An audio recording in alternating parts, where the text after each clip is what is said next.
So, for learning from a stranger, in chapter one, we started with Genesis, and we did Genesis chapter 20, verses 1 through 18, which is when Abraham and Sarah go to Gerar.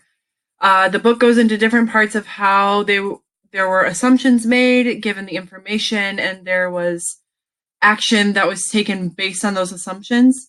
Um, Abimelech, king of Gerar, assumed that since Abraham had said that Sarah was his sister and Sarah had said that Abraham was her brother, that if he were to take that Abimelech, if he were to take her as his own, that it would be okay and be on a clean conscience and without sin.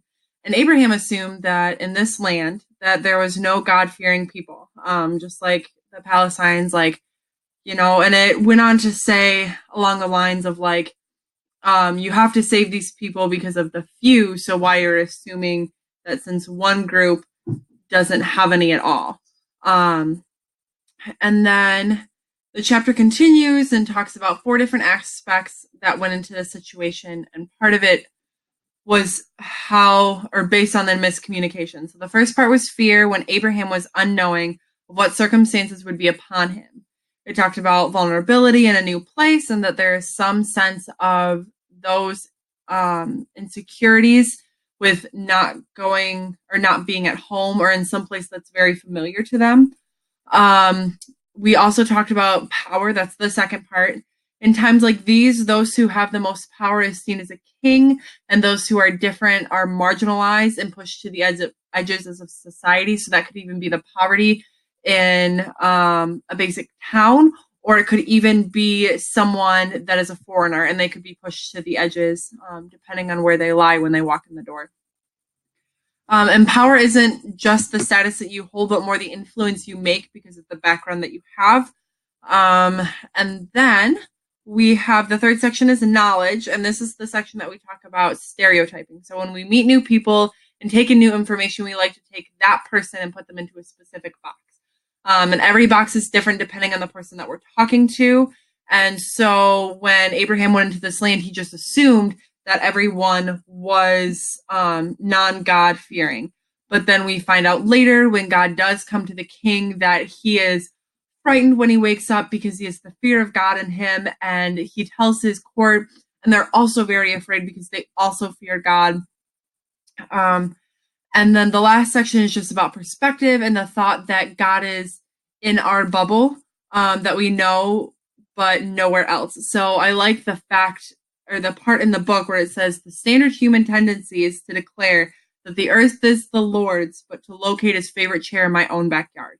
So then they like to finish up the chapter and just saying with a paragraph that our world is continuing to grow because more ethnically and culturally mixed. And the chance of not seeing someone of a different culture on a regular basis is something that is going to be quite rare, and more interaction leads to more growth and more opportunity to do some good. So the one thing that I agreed with most in the section is when it talks about how we see the earth as the Lord's, but we mainly see him or see his favorite chair in our own backyard. I feel like so many times we want to see God as like always, always everywhere, but we only see him in our community, in our circumstances, and in our lives. And we miss out on the chance to see how he works in other communities. So it did talk about in the book how people will be like, oh, why do you want to learn a second language? Well, I hope to learn a second language so I can preach the gospel to other people in other countries, because otherwise they won't receive it. Well, it's the same thing with Abraham, assuming that only he was God-fearing, only his people and his culture was God-fearing and not other ones. And the one section that I did disagree with is that everyone is instantly stereotyped and put into a box. It's kind of a rough one, but I feel like if you take in information, we can make general assumptions and then we instantly stereotype and we instantly categorize people. And I feel like some people don't instantly judge someone. I feel like they just take in all new information and they see it as something new to learn. So if it is a judgment, it's based on something new. And non-judgmental and unbiased information can be used for the good. So this is what I got out of Learning from a Stranger, Chapter 1.